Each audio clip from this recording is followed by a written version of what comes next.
नमः। सर्वेभ्यो ब्राह्मणेभ्यो नमः। एतत् कर्म प्रधान देवताभ्यो नमः। दोर्भिर्युक्ताश्चतुर्भिः स्फटिकमणिनिभा भासमान समाना सा मे देवतेय निवसतु बदने सर्वदा सुप्रसन्ना। गजाननं भूतिगणाधिसेवितं कपित्थजम्बूफलचारुभक्षणम् उमासुतं शोकविनाशकारकं नमामि विघ्नेश्वरपादपङ्कजम्। नारायणं नमस्कृत्यं नरं चैव नरोत्तमं देवीं सरस्वतीं व्यासं ततो जयमुदीरयेत्।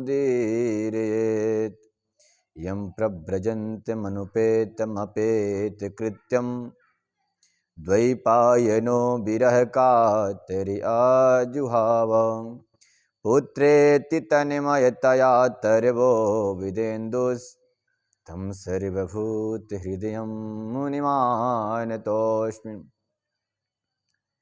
नारायणं नमस्कृत्यं नरं चैव नरोत्तमं देवीं सरस्वतीं व्यासं ततो जयमुदीरयेत्।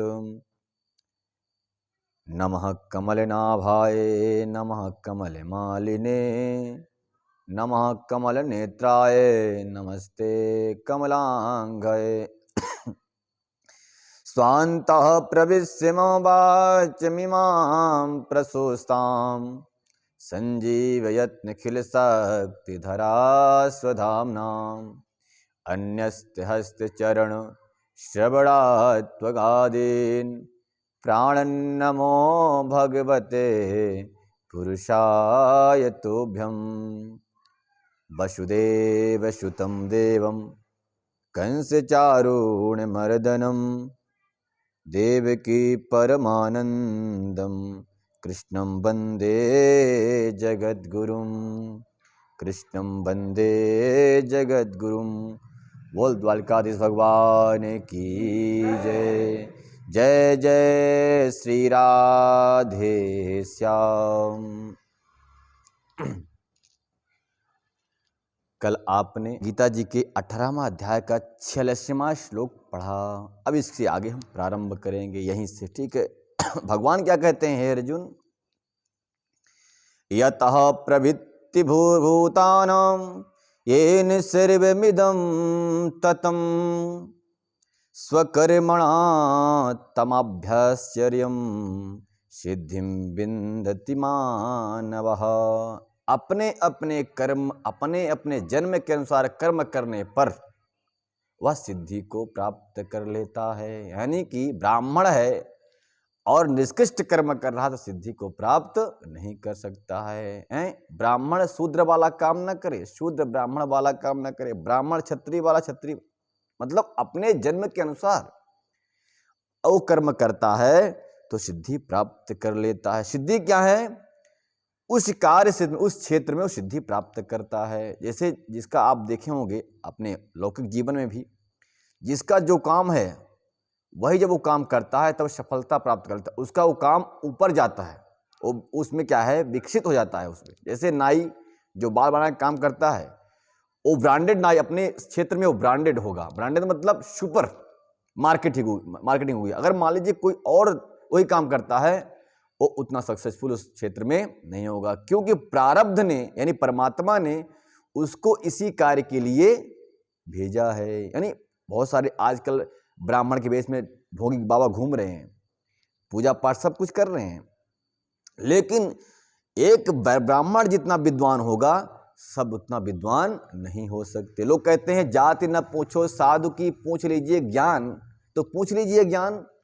अब उतना ज्ञान उनका है, उनके पास है कि वो जेल में पड़े हुए हैं, है ना। तो उनमें से कोई ब्राह्मण नहीं है, उसमें से कोई भी ब्राह्मण नहीं। जो जेल में पड़े हुए हैं ना, जितने भी नाम आप गिन लो अपने मुंह से, मैं तो यहाँ से नहीं बोल सकता उनका नाम, तो आप गिन सकते हो उसमें कोई ब्राह्मण नहीं होगा, क्योंकि ब्राह्मण जिस ज्ञान को प्राप्त करता है उस ज्ञान को प्राप्त करने के बाद आचार्य महाचार्य शंकराचार्य बनता है। और इन आचार्यों ने शंकराचार्यों ने जीवन में सारी जीवन यापन कर दिया, व्यतीत कर दिया, कोई भी लांछन आज तक उनके जीवन में लगा ही नहीं। क्यों?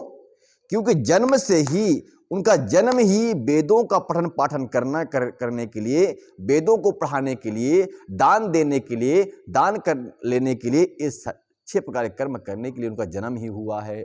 और उस वैदिक पद्धति के अनुसार, वैदिक सिद्धांत के अनुसार वो जीवन यापन कर रहे हैं। तो भला जो वैदिक जीवन पद्धति के अनुसार जीवन यापन करता है, भला उसके जीवन में कैसे कलंक लग सकता है? हैं?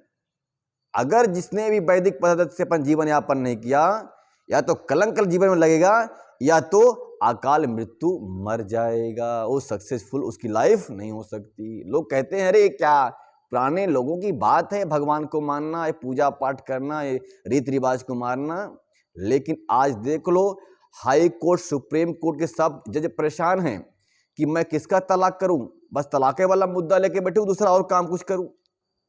ये उन्हीं का सिस्टम है जिनका तलाक होने की नौबत आ गई। उन्हीं लोगों का है जो ये कहते हैं कि वेदों से क्या मतलब है, रीति रिवाज से क्या मतलब है?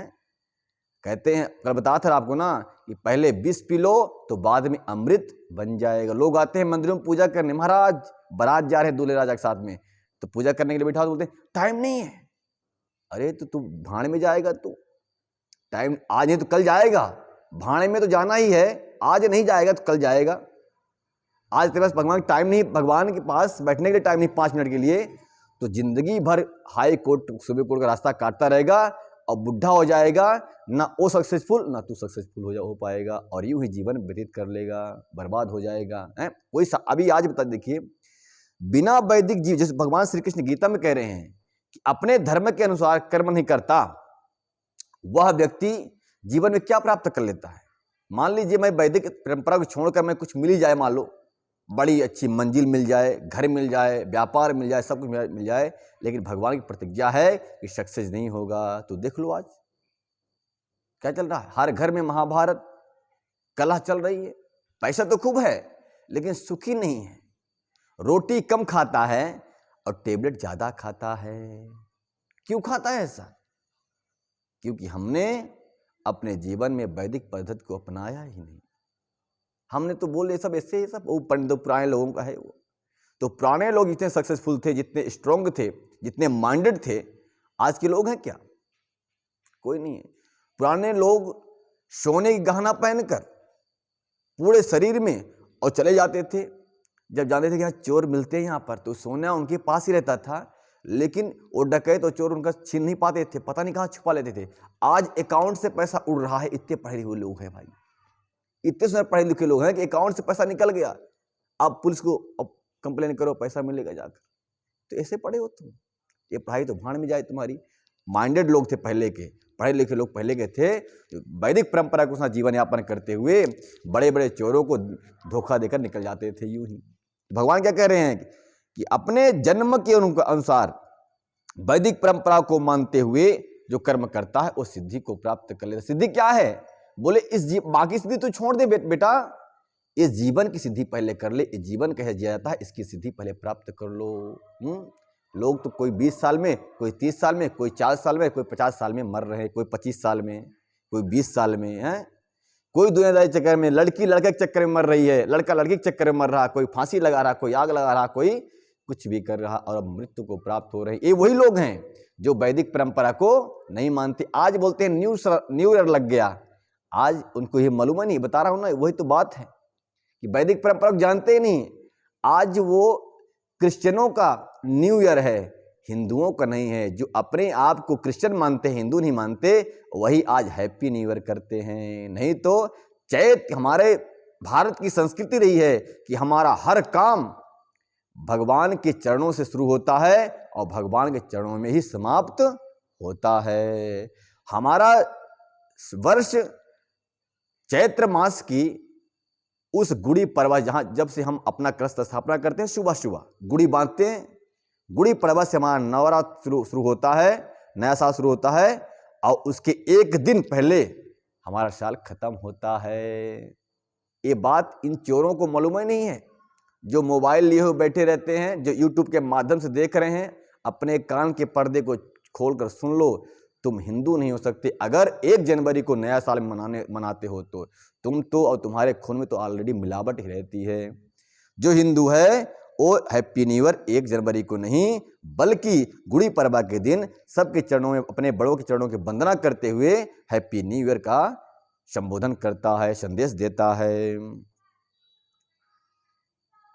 देखिए, हमारा चैत्र मास में, आज बता दूं, नया साल है जो लोग बोलते हैं, हालांकि पुराना है, मैं बता देता हूं आज कि नया साल क्यों मनाते हैं। हम तो इसको नहीं मानते, लेकिन हम जिसको मानते हैं उसमें क्या ऐसा कारण है कि हम नया साल कहते हैं। कारण उसमें कई हैं, बता देता हूं कुछ। पहला, आजकल के जो विद्यार्थी भटके हुए हैं उनके लिए पहला कारण क्या, चैत्र मास में आपकी उस क्लास की एंडिंग परीक्षा होती है, वार्षिक परीक्षा जिसको कहते हैं। वार्षिक परीक्षा पूर्ण करने के बाद वह स्टूडेंट्स नए क्लास में प्रवेश करने की तैयारी करता है, इसलिए नया साल। क्या, इसलिए उसी महीने में नया साल, चैत्र मास में लगभग हर बच्चों की परीक्षाएं करीब करीब हो जाती हैं, इसलिए नया साल। दूसरा कारण कि उस चैत्र मास में नई फसलों का आना, गेहूं कट के आ जाता है घर में, नई फसल का आना, महुआ नई फसल, आम में गौर आ जाती है, नई फसल। और सबसे बड़ी बात है कि ये मास एक खर मास चल रहा है अभी। क्या मास है ये? इस मास में कोई भी अच्छे काम होते ही नहीं है। एक खर मास चल रहा है ना, क्या तो बोलते हो, माघ मास, खर मास चला, इसमें कोई भी पूजा आराधना होता नहीं, कोई भी नया काम, सब वास्तु बंद, सब कुछ बंद, कथाएं चल रही, कोई बात नहीं, वास्तु बंद, अच्छे काम एग्जिस्ट बंद, तो कैसे नया साल हो सकता है। पर उस मास में किसानों के घर में आ गया अनाज, तो किसानों का नया साल हो गया। किसान के पास पैसे आ गए तब तो नया साल होगा ना, और नई फसल के आना। और फिर बात है कि बसंत ऋतु का आ जाना। ऋतुओं में सबसे श्रेष्ठ कौन सा है? बसंत ऋतु। ऋतुओं का राजा कौन है? बसंत ऋतु। हम ऐसे वैसे लोग नहीं हैं कि शॉर्ट कपड़ा पहने और बिना फालतू में हैप्पी न्यू ईयर करते रहें, यूं जीवन व्यतीत करते रहें। देखिए, ये तमोगुणी लोग हैं और इनकी मृत्यु भी ऐसी ही होती है। अशुभ मुहूर्त में कभी एकादशी प्राप्त नहीं कर सकते मरने पर, कभी उत्तरायण प्राप्त नहीं कर सकते, क्योंकि इनकी आश्री वृत्ति के अनुसार जीवन यापन करने के कारण ये लोग ऐसे ही, कोई चक्कू मार देगा तो मर जाएंगे, कोई ट्रक से उड़ा देगा तो मर जाएंगे, क्योंकि इनको अपने संस्कृति का नॉलेज ही नहीं है कि भारतीय कल्चर क्या है, इनको कुछ मालूम ही नहीं है। बस 2-4 अक्षर इंग्लिश के पढ़ लिए, बस उसी की में लगता है कि मैं तो अंग्रेज का बाप हो गया। अंग्रेज सुधर रहे हैं, पर अपने हिंदुस्तान के लोग बिगड़ रहे हैं। वो अपनी संस्कृति को अपना रहे हैं और ये हिंदुस्तानी उनकी छोड़े हुए वस्त्रों को, शॉर्टकट वस्त्रों को पहन रहे हैं, उनकी संस्कृति को अपना रहे हैं। बोल वृंदावन बिहारी लाल की। तो आपको समझ में आ गया हम नया साल क्यों मनाते हैं? क्योंकि सब कुछ नया नया होता रहता है। और हमारे भारतीय संविधान के अनुसार मार्च के उस महीने में लगभग पिछले साल का हर कोटा पूरा कर लिया जाता है, सारे डॉक्यूमेंट सही किए जाते हैं, पूरे ऑडिट क्लियर किए जाते हैं, इसलिए भी नया साल मनाते हैं। क्योंकि 1 तारीख से नया साल शुरू होगा, उसके पहले सारा का सारा अपना अकाउंट और अपना हिसाब किताब सब वो राइट कर लेता है। क्या? ये भारतीय संविधान के अनुसार भी काम लोग ऐसा करते हैं, इसलिए नया साल है ना। और जनवरी महीना कुछ नया साल है ही नहीं, ये तो अभी तो ये जो महीना चल रहा है ना, ये तो अपवित्र महीना है, अशुद्ध महीना। बोल वृंदावन बिहारी लाल की जय। तो सिद्धिम न बिनते, जो लोग ऐसे अवैधिक ढंग से, अशास्त्रीय ढंग से और विधि विधान को उल्लंघन करते हुए नया साल मनाते हैं, इनका भी कोई सिद्धि मिलती नहीं है। कोई आएगा, अब जो कल 31 था, वो लोग बोलते हैं 31 के दिन न जाने कितने लोग छत से गिरे होंगे, कितने शराब पी के मरे होंगे, और कितने क्या आज पेपर में दिया होगा, न्यूज में देखोगे आप, तो वैसे ही उनकी जीवन होता है, ऐसा जीवन बर्बाद हो जाता है भाई रे भाई। तो अपने कर्म के अनुसार, अपने जन्म के अनुसार जन्म पाने पर उस व्यक्ति को कर्म करना चाहिए, ताकि उसको सिद्धि मिल जाए। सिद्धि का मतलब क्या है? कि ये जीवन सिद्ध हो जाए। इस जीवन सिद्ध हो गया, सारी सिद्धियां मिल गई। अगर जीवन बिगड़ गया, नशा पत्ती में, दुनियादारी में, अन्याय अत्याचार में, तो क्या मतलब? अब बिगड़ेगा जरूर। अगर वैदिक पद्धति से काम नहीं किए तो आपको बिगड़ने से कोई रोक नहीं सकता। इसलिए मेरे प्यारों, मैं कहता हूं आपने जीवन को बड़े शांति से, शालीनता से, बड़े सावधानी से यापन करो, क्योंकि कलयुग तो ऑलरेडी आपके लिए घात लगा के बैठा हुआ है कि कब मौका मिले और कब मैं इस पे आक्रमण कर दूं और कब इसको लेकर डूबूं भी, मैं भी डूबूं, इसको भी लेकर डूब जाऊं। कुछ कलयुग ऐसे हैं कि वो तो खुद डूबे हुए हैं, उनके पास जाएंगे आप तो आपको भी डुबा देंगे। क्योंकि देखिए, कभी एक काम हमेशा करना चाहिए, अगर कोई व्यक्ति पानी में डूब रहा हो ना, कभी उसके पास बचाने जाना चाहिए, लेकिन कभी उसके पास नजदीक नहीं आना चाहिए। क्यों? वो डूबता हुआ व्यक्ति क्या कर जानते हैं? वो आपके ऊपर चढ़ बैठेगा और आपको डुबा देगा, ऊपर हो जाएगा आपके ऊपर। इसलिए डूबते, शास्त्र कहता है ऐसा, डूबते हुए व्यक्ति को अगर बचाना है, दूर से उसका बाल पकड़ो और ऊपर उठा लो। अगर नजदीक से बचाने जाओगे ना तो वो आपके ऊपर फड़फड़ा के चढ़ जाएगा। और जिसके शरीर में आग लगी हो, जैसे बोलते पेट्रोल डाल के आग लगा लेते हो लोग, उनको अगर बचाना हो ना, ऐसे मत चले जाना डायरेक्ट, अपना जाड़ा सा कम्बल लेके जाना। नहीं, आग लगा हुआ व्यक्ति क्या करता है? लपटता है दूसरे सामने वाले व्यक्ति से, तो वो तो जलेगा ही, आपको भी जला देगा। इसलिए बड़े सावधानी से जाना पड़ता। अगर नॉलेज नहीं है, फिर गया तो उसको वहां हानि उठानी पड़ सकती है। इसलिए ये सारी बातों को हमें जानना चाहिए, इनकी जानकारी होना चाहिए।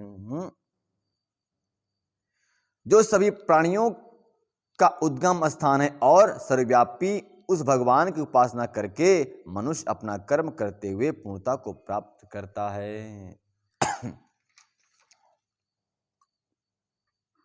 भगवान कह रहे हैं, हे अर्जुन, यह मनुष्य अपने जीवन के अनुसार, अपने जन्म के अनुसार कर्म करता हुआ, वैदिक पद्धति के अनुसार कर्म करता हुआ जीवन व्यतीत करता है और अपने जीवन की पूर्णता को प्राप्त कर लेता है। अगर ऐसा वो नहीं करता तो उसका जीवन अपूर्ण हो जाता है, संतुष्टि उसको नहीं मिल पाती जीवन में, अशांत सदा बना ही रहता है। क्योंकि हर किसी ने जीवन में कुछ न कुछ किया है, लेकिन उसको लगता है कि मैं कुछ किया ही नहीं। एक बार वेद व्यास जी बैठे हुए थे, 18 पुराण की रचना कर दिया उन्होंने, 6 शास्त्र भी लिख दिया, 60 नीतियों का प्रतिपादन कर दिया, गीता जैसे महान ग्रंथ का भी रचना कर दिया, लेकिन फिर भी वो अशांत रहे। एक बार सरस्वती नदी के तट पर वो बैठे हुए थे। कौन? वेद व्यास जी महाराज, जिन्होंने वेदों को लिखा है।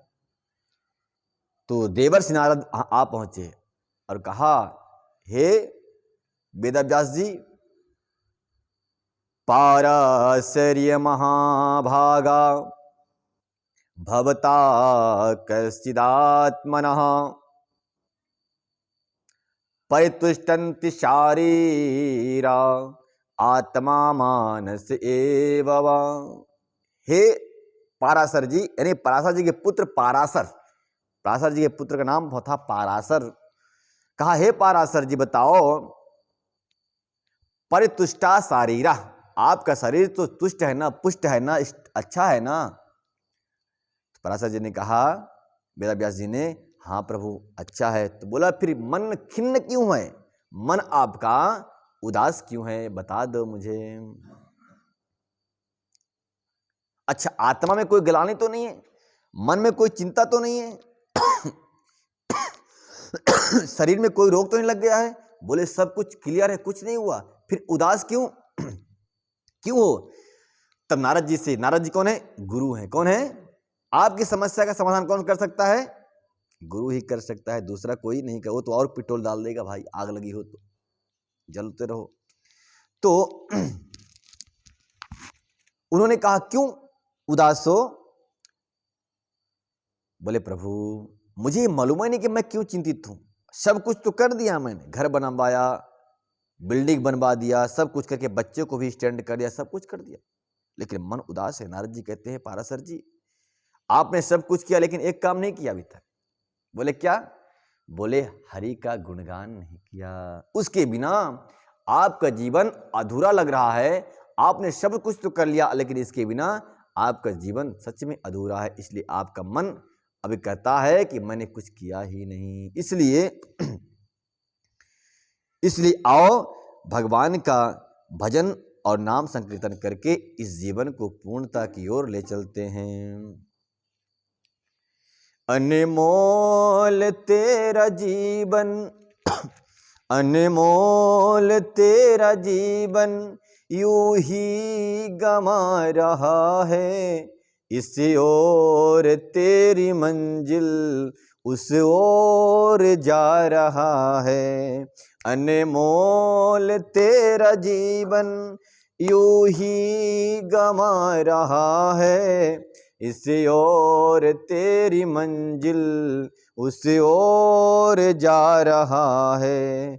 अनमोल तेरा जीवन, सपनों की नींद में ही ये रात ढल न जाए, पल भर का क्या भरोसा कहीं दम निकल न जाए। सपनों की नींद में ही कहीं रात ढल न जाए, पल भर का क्या भरोसा कहीं दम निकल न जाए। गिनती की हैं ये सांसें, गिनती की हैं ये सांसें, यूं ही लुटा रहा है, इस ओर तेरी मंजिल उस ओर जा रहा है। अनमोल तेरा जीवन यूं ही बिता रहा है, इस ओर तेरी मंजिल उस ओर जा रहा है। जाएगा जब जहाँ से कोई भी न साथ देगा, इस हाथ जो दिया है इस हाथ जाके लेगा। जाएगा जब यहाँ से कोई भी न साथ देगा, इस हाथ जो दिया है इस हाथ जाके लेगा। कर्मों की है ये खेती, कर्मों की है ये खेती, फल आज पा रहा है, इस ओर तेरी मंजिल उस ओर जा रहा है। अनमोल तेरा जीवन यूं ही बिता रहा है, इस ओर तेरी मंजिल उस ओर जा रहा है। ममता के बंधनों ने क्यों आज तुझको घेरा, सुख में सभी है साथी कोई नहीं है तेरा। ममता के बंधनों ने है आज तुझको घेरा, सुख में सभी है साथी दुख में कोई न तेरा। तेरा मोह तुझको कब से, तेरा मोह तुझको कब से यूं ही रुला रहा है, इस ओर तेरी मंजिल उस ओर जा रहा है। अनमोल तेरा जीवन यूं ही गंवा रहा है, इस ओर तेरी मंजिल उस ओर जा रहा है। जब तक है भेद मन में भगवान से जुदा है, खोले जो दिल का दर्पण इसमें ही वो छुपा है। जब तक है भेद मन में भगवान से जुदा है, खोले जो दिल का दर्पण इसमें ही वो बसा है। सुख रूप हो के तू क्यों, सुख रूप हो के भी तू क्यों दुख आज पा रहा है, इस ओर तेरी मंजिल उस ओर जा रहा है। अनमोल तेरा जीवन यूं ही बिता रहा है, इस ओर तेरी मंजिल उस ओर जा रहा है, इस ओर तेरी मंजिल उस ओर जा रहा है। बोल वृंदावन भाई लाल की। साचे दरबार की। जोर से बोले श्री कृष्ण कन्हैया लाल की जय। जय जय श्री राधे श्याम। भगवान नारद जी ने पाराशर जी, महामुनि पराशर जी को, जिन्होंने वेदों की रचना की, उनको जब अशांति मन में हुई तो नारद जी ने कहा कि हे महर्षि वेदव्यास जी, आप ऐसा करो, प्रभु का नाम का स्मरण करो, उनके गीत को गाओ, तभी आपको संतुष्टि मिलेगी। जब ऐसा उपदेश किया नारद जी ने, तब उन्होंने, वेदव्यास जी ने भागवत महापुराण को गाया है। तो जब भागवत यानी शास्त्र जब रचना हो रही थी, तब वो जगन्नाथ जी में, वहाँ जगन्नाथपुरी में उत्तराखंड की धरती पर एक व्यास गुफा है। तो व्यास जी उस गुफा से प्रवचन कर रहे थे, क्योंकि उनको कंठस्थ था सब, और गणेश जी महाराज दोनों हाथ से लिख रहे थे। ऐसा पहला राइटर है अपने इस धरती पर गणेश जी महाराज के दोनों हाथ से लिखने वाले। तो आज तो लोग एक हाथ से भी अच्छे से नहीं लिख पाते हैं, और वेदों को रचना करना है, वेदों को लिख रहे थे, शास्त्रों को लिख रहे थे, एक भी श्लोक पाई मात्रा गलत हो जाए तो अर्थ का अनर्थ हो जाता है। परंतु नारद जी महाराज, वेदव्यास जी बोले कि मैं बोलूँगा तो आप कंटिन्यू धारा प्रवाह लिखते रहना, क्योंकि मैं समाधि में हो जाऊँगा तो मैं रुकूंगा नहीं कि भाई एक मिनट रुक जाओ, पाई कैसे बोली चढ़ाना है, मात्रा कैसे लगाना है, ऐसा नहीं, फटाफट लिखना। बोले ठीक है प्रभु, जब बोलते रहिए। तो बोल रहे, और व्यास जी व्यास गुफा से बोलते थे, तो नारद जी वहाँ से 1 किलोमीटर बैठ करके वो लिखते थे। पहले के महर्षियों का बातें अलग कुछ। हाँ, पहले के लोग ही बहुत लंबे चौड़े होते थे, उनकी आवाज़ तो बिना माइक के माइक। हाँ, तो वेदव्यास जी ने फिर वो गीत लिखना शुरू किया, तब उनके मन में संतोष हुआ और समाधिस्थ हुए। अंत में अपना कार्य पूरा करके परमात्मा को पुनः प्राप्त कर लिए। जो व्यक्ति संसार के सारे काम कर ले, लेकिन हरि के भजन से विमुख है, तो कभी जीवन में सुख और शांति प्राप्त नहीं कर सकता। उसको नींद भी बराबर नहीं आती। हाँ काका, नींद बराबर नहीं आती। हरि का भजन करो, मैं बताया था आपको ना, सोते वक्त प्रभु का नाम स्मरण करते रहो, आपको टेबलेट लेकर नींद की आवश्यकता नहीं पड़ेगी, नींद अपने आप ही आ जाएगी। एक काका जी बता रहे थे, पंडित जी मुझे नींद नहीं आती। मैं बोला कि आप जब सोने शयन करने जाते हो, हरि का नाम लेते रहो, अपने आप नींद आ जाएगी लेते लेते। पर नाम ऐसा लो कि नाम वो दिखना चाहिए आपको, आपकी इस भ्रुकुटियों के मध्य से जो भी शब्द आप उच्चारण कर रहे हैं, आपको वो दिखेगा, और ऐसे देखते देखते सो जाएंगे। तो स्वप्न में भी नारायण ही आएंगे, राक्षस नहीं आएगा कोई, और नींद भी आ जाएगी आपको। बोल वृंदावन बिहारी लाल की। जिसको नींद नहीं आती हो, वो रात्र में भगवान के नाम का स्मरण करता हुआ शयन करेगा, और ऐसा स्मरण करे कि भगवान का वह नाम का अक्षर लाइव में आपको दिखना चाहिए, ऐसा चल रहा है, दिख रहा है, तब, यानी कहीं और मन सोच रहे हैं और नाम जब चल रहा है, तब ऐसा नहीं। मन स्थिर हो, और वो आपको, जब आपका वो आपको मंत्र दिखेगा, तभी आपका मन स्थिर होगा। मानो मंत्र जहाँ भूल गया, नहीं दिख रहा, मानो कि मन भाग गया इधर, तुरंत लाओ पकड़ के मन को, फिर उसको मंत्र को देखो। बंद आंखों से भी आप ओम बोले तो ओम दिखेगा आपको। अब बंदा आंख बंद करिए, ओम बोलिए, ओम आपको दिख जाएगा। ओम नमो, वो भी नमो भी दिखेगा आपको। होता ना, चिंतन कहीं होता है सर। अभ्यास करो, अभ्यास करने पर होगा। नहीं, पहली बार में नहीं होता।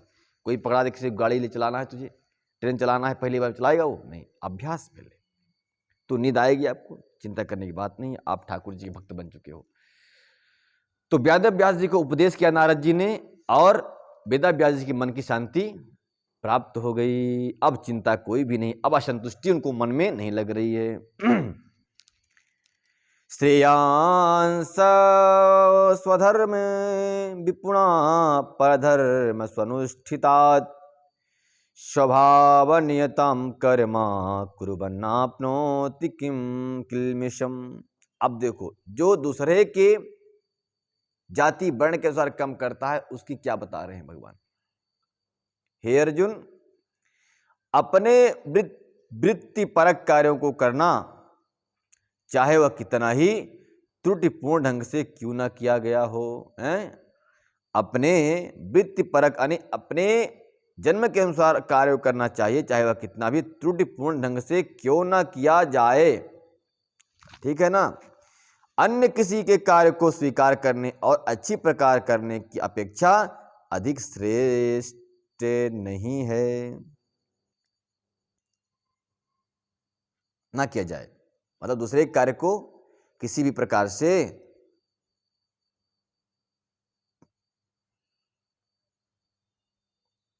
अन्य किसी कार्य को स्वीकार करने और अच्छी प्रकार करने की अपेक्षा अधिक श्रेष्ठ है। यानी कि अन्य के कार्य से अपना कार्य अधिक श्रेष्ठ होता है। और कैसा कार्य? अपने जन्म के अनुसार कार्य। यानी ब्राह्मण वंश में अगर जन्म लिया है तो वो वेद पाठ विद्वान, वेदों का ही ज्ञान अर्जन करे, उन्हीं के द्वारा अपनी जीविका चलाए, चाहे उसमें दक्षिणा मिले या ना मिले, छोड़े नहीं। क्यों? बोले अन्य किसी के कार्य को करने से अपेक्षा ये आपका कार्य श्रेष्ठ ही है। अपने स्वभाव के अनुसार निर्दिष्ट कर्म कभी भी पाप से प्रायश्चित नहीं होते। यानी कि अपने कार्य को करके दूसरे कार्य करता है तो ऐसा निर्दिष्ट कर्म, यानी वेदों ने जिसके लिए अलाउ नहीं किया, अगर ऐसा आप काम करते हैं तो कहते हैं भगवान श्री कृष्ण कि उसका कोई प्रायश्चित नहीं है। कितनी सुंदर बात कह रहे हैं, प्रायश्चित ही नहीं है। अगर आपने अनाप शनाप कर्म किया है वेद विरुद्ध तो मान लो आपकी बाट लगनी ही है, नैया डूबनी ही है। हे अर्जुन सुन लो, इसलिए बड़े सावधानी से अपना जीवन यापन करते हुए कार्य को करते रहना चाहिए। कल गीता का संपूर्ण होगा, आपको बता देता, पहले आज नहीं बोल रहे थे आप। सहजम कर्म कौन्तेय संदोषमपि न त्यजेत सर्वारंभा ही दोषेण धूमिनाग्नि विवाग्वृतः। अब बताइए, भगवान जो जिस पद्धति से बता रहे हैं, गीता को सुन ले कोई तो कभी जीवन में तलाक करेगा वो? अब बताइए, अब वो कैसा पति हो, कैसी पत्नी होगी जो ये चिंतन कर ली कि मैं इसको तलाक करके दूसरा पति का वर्ण या दूसरी पत्नी का वर्ण करूं। बताओ वो पुरुष कैसा होगा? मर्यादा पुरुषोत्तम कहलाएगा या वे उस स्त्री को पतिव्रता कहेंगे आप? बताइए, ये कोरोना क्यों नहीं आएगा? यहां भूकंप क्यों नहीं आएगा? बताइए।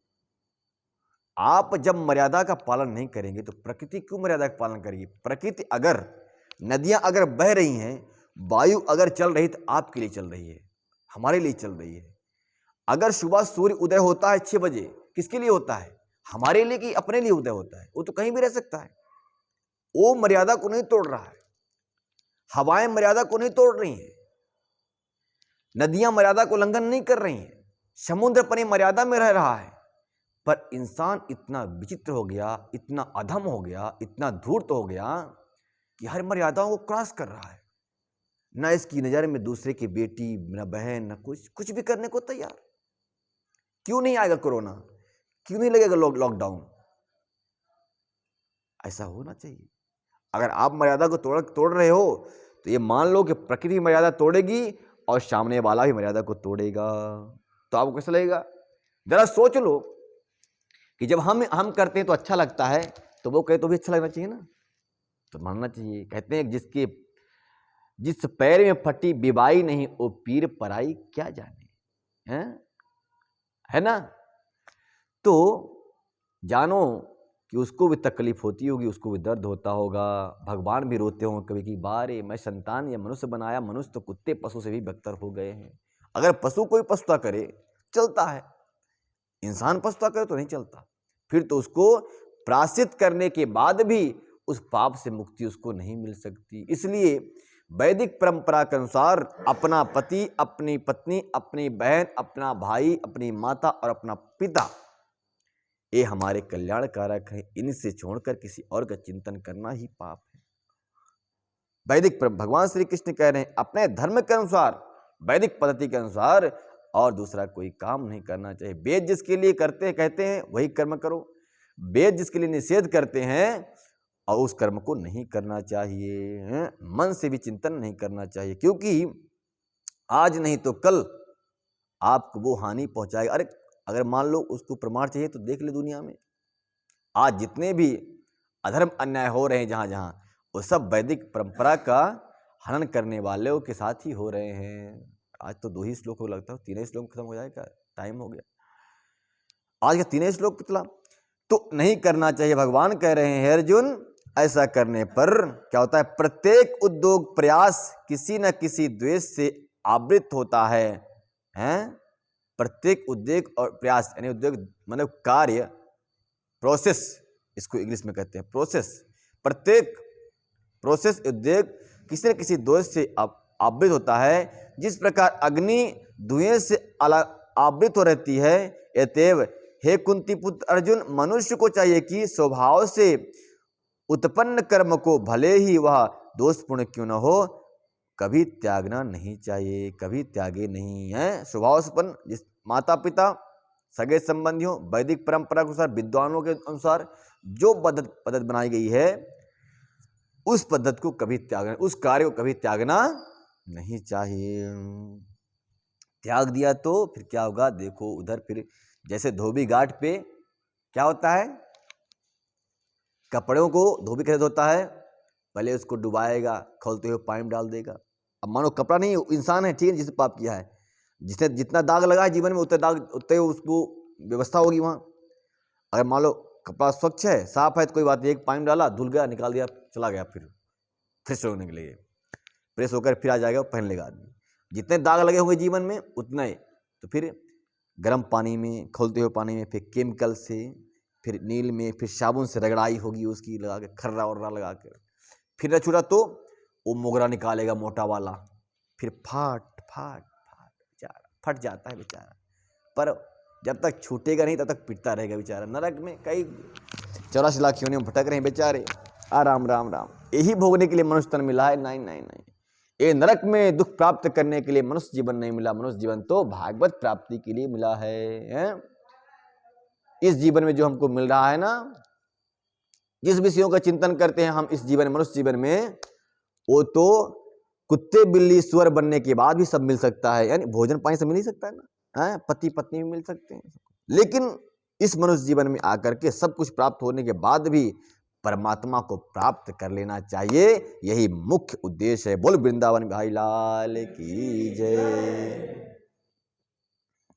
भगवान कहना यही है, दोषपूर्ण क्यों न हो उसे त्यागे नहीं है। अपना धर्म कितना भी गंदा क्यों न हो, अपने गुरु कितना भी गंदे क्यों न हो, कितने कड़क क्यों न बोलते हो, अपना संस्था, अपना धर्म, अपनी परंपरा, अपना जाति चाहे कितनी भी गंदी क्यों न हो, उसको त्यागना नहीं चाहिए। जो धर्म परिवर्तन करते हैं ना, उनको तो विशेष उनके लिए नरक की तैयारी हो रही है, घसाई होने के लिए।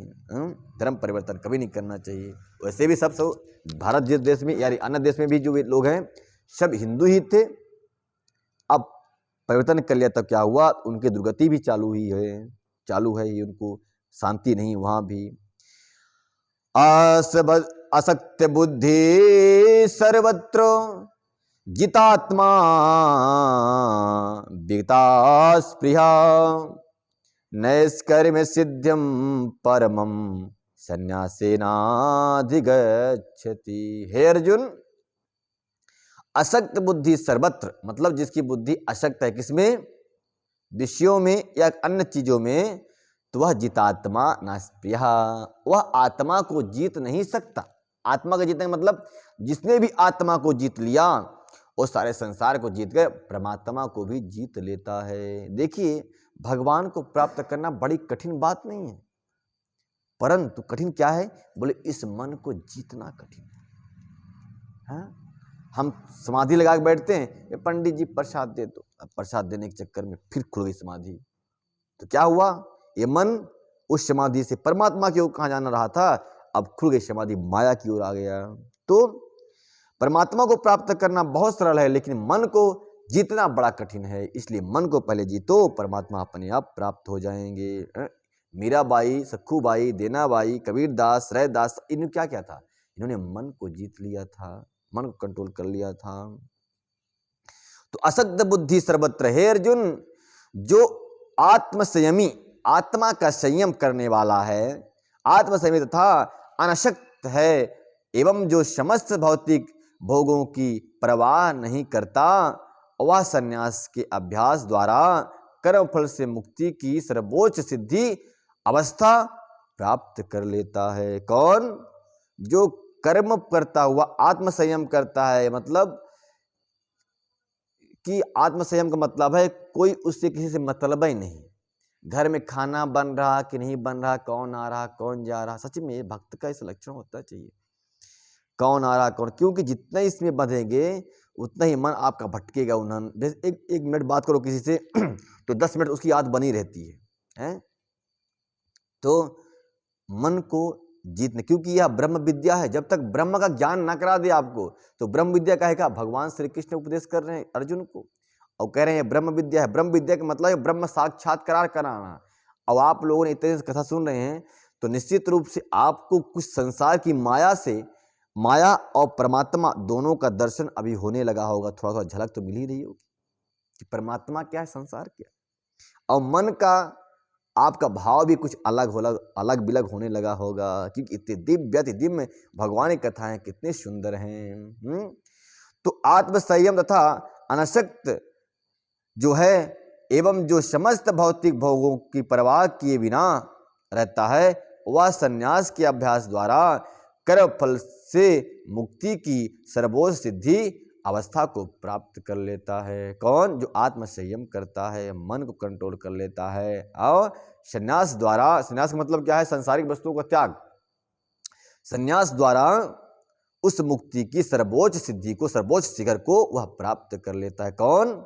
जो अपनी आत्म संयम कर लेता है। आत्म संयम का मतलब है कि परिमित रहना, परिमित सोचना, परिमित खाना, परिमित बैठना और मतलब संसार का तो फर्ज निभाना पड़ेगा, भाई पुत्रों का सबके संबंधी होगा, लेकिन परिमित रूप से, हैं? ज़्यादा आसक्ति नहीं। मतलब उसके बिना मैं रह नहीं पाऊंगा, इसकी बिना खा नहीं पाऊंगा। एक बार मैं वृंदावन में था, हमारे स्वामी जी थे, खाना मैं ही बना रहा था भोजन उनके लिए। तो गरम गरम रोटी बना के तुरंत उनको देना, गुरुदेव स्वामी जी को, और दाल में नमक डालना। अब दाल रोटी चलती थी वहाँ, भाई आश्रम था, जो भी चला चला। तो दाल रोटी अब वही बनाने वाला, अब मेरे सिवा खाना नहीं खाते, मैं गरम बना रोटी बना के दे रहा, वो खा रहे हैं। बड़े श्रद्धा भक्ति भाव से सेवा करता था उनकी। एक दिन उनकी श्रद्धा भक्ति में इतना लीन हुआ कि नमक डालना भूल गया दाल में, और स्वामी जी ने भोजन किया, बताए नहीं वो, और रोटी जितनी खाते थे 2-4 रोटी खाए, और जो हम लोग खाना खाने बैठे लास्ट में, दाल में नमक ही नहीं, सन्न हो गए। अरे भाई स्वामी जी भोजन कर लिए, बताए नहीं वो। मुझे लगा डांट पड़ेगी आप। मैं बोला स्वामी जी भोजन किया? बोले हाँ हाँ सुनील भोजन मैं कर लिया। मैं बोला नमक? बोले अब सोच लो तुम क्या हूं मैं। डायरेक्ट बोला उन्होंने कि मैं इंद्रियों को जीत चुका हूं। बोले डायरेक्ट कि मायले नमक हो, मिर्च हो या ना हो, मुझे जितनी रोटी खाना है मैं तो खाऊंगा ही खाऊंगा, तुम्हें तुम भूलो या ना भूलो। एक गुरुदेव का, वो स्वामी जी का आत्मसंयम, जो इंद्रियों का संयम कि जीवा पर उन्होंने विजय प्राप्त कर लिया। अभी तेल ना हो सके, अरे महाराज इस सब्जी में, तो वहाँ बैठा था मैं ध्यान में, जहाँ अपन लोग गए थे, आज गए थे तेलगांव, तो मैं ध्यान में बैठा था शिव जी के मंदिर में। कुछ लोग ऊपर बैठे थे, आप इधर, लोग उधर बैठे थे। तो एक बोल रही थी कि महाराज यहाँ भंडारा हुआ, भंडारे में तेल कम था सब्जी में उसको तेल की पड़ी हुई थी। तो ये क्या है? ये बीत आत्मा है इनकी, इन्होंने आत्मा को जीता नहीं, और इनको परमात्मा की प्राप्ति होना बड़ा कठिन है, असंभव इन्हीं के लिए। जिन्होंने इंद्रियों पर, आत्मा पर संयम प्राप्त कर लिया, उनको परमात्मा से मिलने में ज़्यादा विलंब नहीं होता, उनके परमात्मा को प्राप्त ही कर लेते हैं।